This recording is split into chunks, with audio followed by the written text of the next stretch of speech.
História da Revolução Inglesa e da Revolução Gloriosa.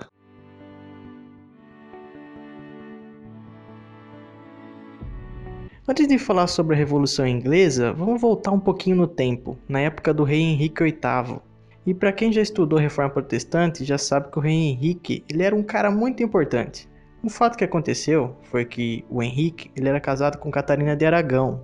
E chegou um momento que esse casamento não tava aquelas coisas assim, né? E acho então que, negando o amor, carinho e o mais sagrado laço do matrimônio, você vai me forçar a ir contra os meus princípios, Jane? Prepare-se, eu volto já. Digamos que se você pegasse um babuíno e colocasse do lado da Catarina de Aragão, o babuíno era mais atraente. Então não demorou muito pro rei Henrique se apaixonar por outra mulher. E ele se apaixonou pela Ana Bolena. E quando quis se separar de Catarina, a igreja católica falou: "Ô meu amigo, você não pode fazer isso aqui não." Aí o rei Henrique VIII chegou e falou: "Foda-se, vou criar minha própria igreja então." Ele criou a igreja anglicana. Em 1527, Henrique decidiu que o casamento deveria ser desfeito. Mas o Papa se recusou a conceder uma anulação. O parlamento inglês aprovou o ato de supremacia em 1534, que declarava o rei Henrique VIII como a autoridade suprema da Igreja da Inglaterra. Alguns viram tal lei como o início do protestantismo na Inglaterra. Outros viram a Igreja Anglicana como continuação da Igreja Católica. E quando isso aconteceu, a Igreja Católica perdeu todas as terras que tinha na Inglaterra, e todas essas terras foram vendidas para alguns camponeses ricos, que eram chamados de burgueses. E com isso, os burgueses acabaram crescendo muito de importância, tanto que eles chegaram a tomar grande parte da Câmara dos Comuns no parlamento inglês. Agora uma pausa só para explicar o que é a Câmara dos Comuns. Bem, a política para os britânicos naquela época era o seguinte: tinha o rei, coisa linda, maravilhosa, bronzeado e hidratado lá em cima.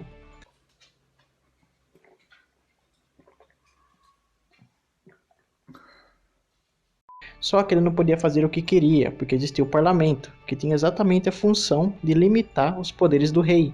Tem algumas leis que mostravam isso, por exemplo, as leis comuns, que eram leis comuns, né, como o próprio nome diz, que eram comuns a todo o povo, inclusive ao rei. Também tinha a Magna Carta, que se o rei quisesse colocar imposto ou declarar guerra, essas coisas, ele teria que passar pelo Congresso primeiro, quer dizer, parlamento. E o parlamento era dividido em duas partes, é como se ele fosse, aqui no Brasil, Câmara dos Deputados e Senado. Entendeu? Só que lá tinha a Câmara dos Comuns, que eram pessoas eleitas representantes do povo, eleitas pelo povo, e tem a Câmara dos Lordes, que como o nome diz, né, lordes, eram os representantes do rei, da nobreza, entendeu? Essas coisas aí. E a Câmara dos Lordes não era eleita pelo povo. Esse crescimento da burguesia começou a perturbar os nobres e até mesmo o rei. Os nobres não entendiam como que um camponês, do nada, atingiu o status de importância de um nobre, sem nem nascer de uma família importante. E outro fato é que os burgueses eles não apoiavam o anglicanismo. Eles apoiavam outra religião da Reforma Protestante, que era o puritanismo. Isso perturbava muito a coroa. Depois que a família Tudor saiu do poder, e a família Tudor era a família do rei Henrique VIII, inclusive, outra assumiu, que era os Stuart. E o primeiro dessa família a assumir foi o Jaime I. E quando o Jaime I assumiu, ele já logo quis aumentar os impostos, por causa da situação econômica da Inglaterra. Eu tava imaginando se, por generosidade, você poderia devolver as coisas que roubou lá no dock. Porém, como ele também queria foder com os burgueses, ele queria pegar uma parte do comércio deles. Só que para fazer isso, ele precisava do apoio do parlamento. Então ele foi lá e colocou em votação. A Câmara dos Lordes aceitou. Só que, obviamente, a Câmara dos Comuns, com a maioria dos burgueses, falou: "Meu parceiro, aqui não, né?" Qualquer governante no mundo nessa situação faria o quê? Poxa, eu vou tentar criar outra maneira de arrecadar dinheiro, né? Mas não o Jaime. Não, o Jaime não. O que ele fez? Fechou o parlamento. Ele simplesmente fechou o parlamento. E o parlamento continuou fechado durante todo o mandato do Jaime I. Ele só foi voltar quando o filho do Jaime, o Carlos I, assumiu o poder. Só que o Carlos também quis aumentar os impostos. Também tinha que passar pelo parlamento e a Câmara dos Comuns também recusou. Só que a Câmara se preparou para a situação? Não, o parlamento foi fechado de novo. Só que dessa vez, no meio do mandato, o Carlos precisou de ajuda, porque ele se meteu numa guerra contra a Escócia e ele precisava de dinheiro. E os únicos caras que tinham dinheiro eram os burgueses. E aí, carinha que mora logo ali, passa $1.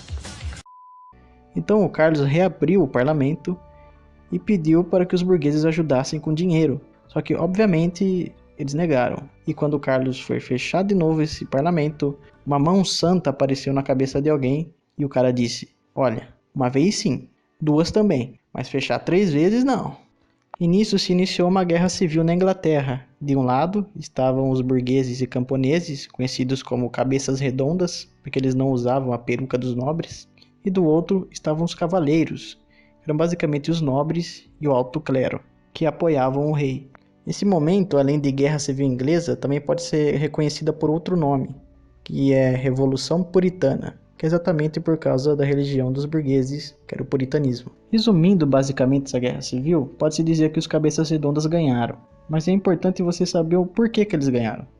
Foi o seguinte: o Oliver Cromwell, que era o líder dos burgueses, criou o New Model Army, que era um novo modelo de exército, que ele passou a dar os cargos importantes através do merecimento e não do prestígio como era antes. Porque antes, para você ter um cargo importante no exército, bastava você ser alguém importante, de uma família importante. Agora você tinha que merecer ele. O exército de Cromwell era o mais temido e venerado das forças parlamentares. Era chamado de Exército de Novo Tipo. Cromwell was a very good soldier.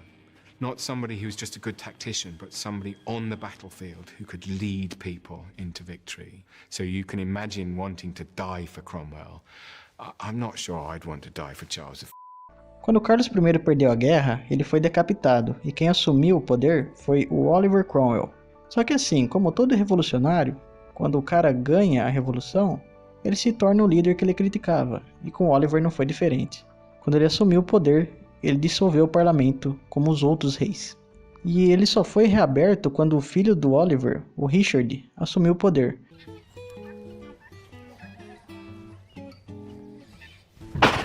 Só que o Richard, ele era muito incompetente, mas muito incompetente. Tanto que o próprio parlamento colocou Carlos II, filho do Carlos I, o rei decapitado, no poder porque ele achava que o Richard era um estúpido. E vamos lá, vamos ver se vocês adivinham o que aconteceu quando o Carlos II assumiu o poder. Exatamente, ele dissolveu o parlamento de novo. Esse parlamento era pior do que mulher de bêbado, rapaz. Essa situação só foi resolvida quando Jaime II, irmão de Carlos II, assumiu o poder e o parlamento foi reativado. Aí eles resolveram, para evitar que o Jaime II, dissolvesse o parlamento pela 100ª vez, trazer um outro cara para assumir. E eles escolheram o marido da filha do Jaime II, que era o Guilherme de Orange, que era o governador dos Países Baixos. O Guilherme aceitou e entrou com seu exército na Inglaterra. Ele recebeu o apoio de todo mundo. Aí o Jaime II, vendo que não tinha jeito, ele deixou o poder. E por causa de não ter nenhum derramamento de sangue, esse evento é chamado de Revolução Gloriosa. Então o Guilherme de Orange se tornou o Guilherme III da Inglaterra.